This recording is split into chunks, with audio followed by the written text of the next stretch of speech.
1997ல Undertaker வந்து ஒரு God mode level wrestler ஆயிட்டாரு. அந்த நேரத்துல WWE கஷ்டம் ஆயிடுச்சு. ஏன்னா அண்டர்டேக்கருக்கு ஒருத்தையான அப்போனன்ட் யாருமே இல்லை. அப்பதான் WWE என்ன பண்ணாங்கன்னா ஒரு ஸ்டோரி கிரியேட் பண்ணாங்க. அந்த ஸ்டோரி என்னன்னா, அந்த story the greatest story of all time, the gain.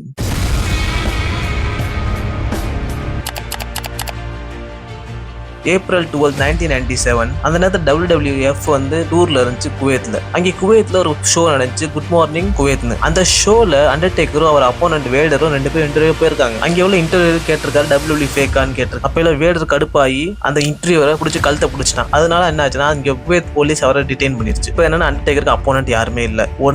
ஒருத்தையான opponent இருந்தார், அவரை இப்போ அரெஸ்ட் ஆயிட்டாரு. அதுக்கப்புறம் தான் WWE அண்டர்டேக்கர் ஒரு ஸ்டோரி பீச் பண்ணாங்க, உனக்கு ஒரு தம்பி இருக்க மாதிரி கெயின் ஸ்டோரி. அப்பதான் கிளென் ஜேக்கப்னு ஒருத்தர் இருந்தார். கிளென் ஜேக்கப் ஒரு சூப்பர் ஸ்டார், யாருன்னு தெரியாது. ரொம்ப நாளா ஒரு கேரக்டர் கிடைக்காம ரொம்ப கஷ்டப்பட்டு இருந்தாரு. அப்பதான் அவர்கிட்ட வின்ஸ் என்ன சொன்னார்னா, உனக்கு ஒரு கேரக்டர் இருக்கு, அந்த கேரக்டர் பேரு இன்ஃபோர்னோன்னு. ஆமா, கேனுக்கு முன்னாடி அந்த பேருக்கு இன்ஃபோர்னோன்னு இருந்தது கேரக்டர். ஆனா பெருசா அது கேனுக்கு பிடிக்கல. அப்புறம் பார்த்தா அதுக்கு அண்டர்டேக்கர் பழைய பேர் வந்து கெயின் தி அண்டர்டேக்கர் இருந்துச்சு. சரி இது நல்லா இருக்கும், நம்ம கெயின்னே வச்சலாம் இந்த கேரக்டருக்குன்னு வச்சு கெயின் வச்சாச்சு. அதுக்குள்ள இப்போ என்னன்னா இதுக்குள்ள ஸ்டோரிக்கு பில்ட் பண்ணும். இல்ல பால் பியரர் அண்டர்டேக்கரோட மேனேஜர், அவர் அந்த நேரத்தில் என்ன பண்ணானா ஹீல் டர்ன் பண்ணிட்டாரு அண்டர்டேக்கர் அகேன்ஸ்டா. அப்பதான் அவர் சொல்றாரு, உன் தம்பி இன்னும் உயிரோட இருக்கான், அவன் சாகல, இத்தனை வருஷமா வந்துட்டு பழி வாங்கறதுக்கு தான் காத்துட்டு இருக்கான். அந்த மாதிரி ஸ்டோரி பில்டப் பண்ணாங்க. எல்லா மண்டே நைட்ரானு வருவாங்க, இதுக்குள்ள டீஸ் பண்ணிட்டு இருப்பாங்க, கெயின் வர போறான், கெயின் இப்படி இருக்க போறான், வர போறான். ஆனா பேக் ஸ்டேஜ்ல கெயினுக்குள்ள டெவலப்மெண்ட் ஆரம்பிச்சிருச்சு. கெயின் காஸ்டியூம் ரெடி பண்ணிட்டாங்க, கெயினுக்குள்ள மாஸ்க் எல்லாம் பண்ணியாச்சு, கெயினோட ட்ரைனிங் செஷன் ஆரம்பிச்சிச்சு. Gain is ready.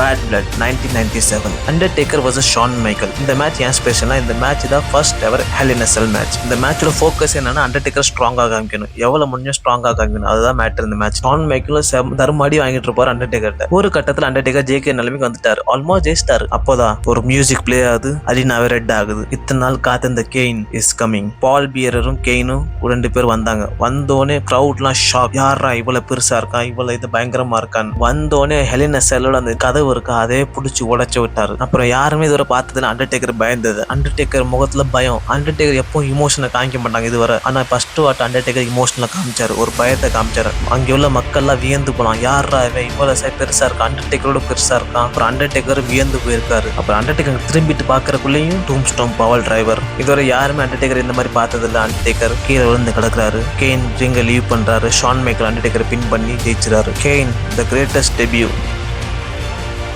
கிரேட்டஸ்ட் டெபியூனா இதுதான் நான் சொல்லுவேன். எனக்கு பர்சனல் ஃபேவரட் இதுதான், கிரேட்டஸ்ட் டெபியூ கெயின். இங்கே தான் கெயினுக்கும் அண்டர்டேக்கருக்கும் ரைவல்ரி ஆரம்பிச்சு. அந்த ரைவல்ரி போச்சு 25 வருஷத்துக்கு மேலே போச்சு. ஓகே ஃப்ரெண்ட்ஸ், எவ்வளோதான் வீடியோ பார்க்குறவங்க மறக்காம சப்ஸ்கிரைப் பண்ணுங்க. பாய்.